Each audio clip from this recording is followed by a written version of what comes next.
রাজনৈতিক হস্তক্ষেপ বন্ধ না হলে কোনো পদ্ধতি দিয়ে ব্যাংকিং খাতের ঝুঁকি মোকাবেলা করা আর শৃঙ্খলা ধরে রাখা সম্ভব নয়। বিকেলের সংবাদ সম্মেলনে এমন মন্তব্য করেছেন governor doctor Ahsan H Mansur. জানান, আগামী বছরের জানুয়ারি থেকে ব্যাংকিং খাতে চালু হবে ঝুঁকি ভিত্তিক তদারকি ব্যবস্থা। প্রচলিত তদারকি ব্যবস্থা থেকে বেরিয়ে ব্যাংকিং খাতে ঝুঁকিভিত্তিক তদারকি ব্যবস্থা চালু করতে যাচ্ছে বাংলাদেশ ব্যাংক। এরই মধ্যে ২০টি ব্যাংকের উপর পরীক্ষামূলক তদারকি কার্যক্রম পরিচালনা করা হয়েছে। বাকিগুলো শেষ হবে আগামী ডিসেম্বরের মধ্যে।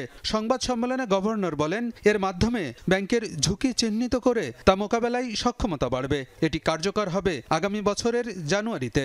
এবং এটা ব্যাংক টু ব্যাংক, তাদের নেচার অফ বিজনেস, তাদের ক্লায়েন্টেল, তাদের লোনের ডাইরেকশন, ডাইমেনশন ইত্যাদি সবকিছুকে বিবেচনায় নিয়ে রিস্কটাকে অ্যাসেস করতে হবে। Off site, on site, this site এগুলো হবে না, সবগুলোকে একসাথে করেই 360 ডিগ্রি সুপারভিশন হবে। ব্যাংকিং খাতের চলমান সংস্কার কর্মসূচি আগামীতেও অব্যাহত থাকবে।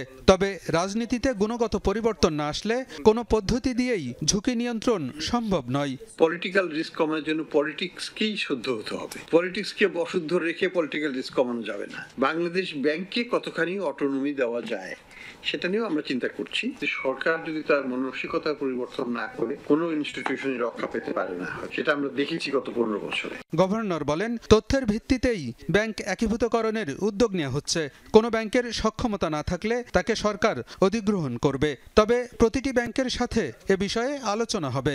6টা ব্যাংকের জন্য আমরা অ্যাসেট কোয়ালিটি রিভিউ করেছি। 6টা ব্যাংকই সমস্যা ব্যাপকভাবে পেয়েছি, সেটার ভিত্তিতেই আমরা এগিয়ে যাচ্ছি।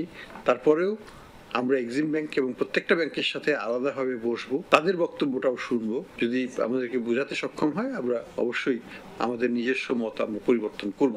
চালের দামে কিছুটা অস্থিরতা থাকলেও সার্বিকভাবে স্বস্তি ফিরেছে বাজারে। স্থিতিশীল আছে বৈদেশিক মুদ্রা বাজারও। তাই সামনের দিনে মূল্যস্ফীতি আরও কমে আসবে বলে আশাবাদী গভর্নর। এই সবগুলোকে নিয়েই আমাদের বিবেচনা নিতে হবে। আলমগীর হোসেন, যমুনা নিউজ, ঢাকা।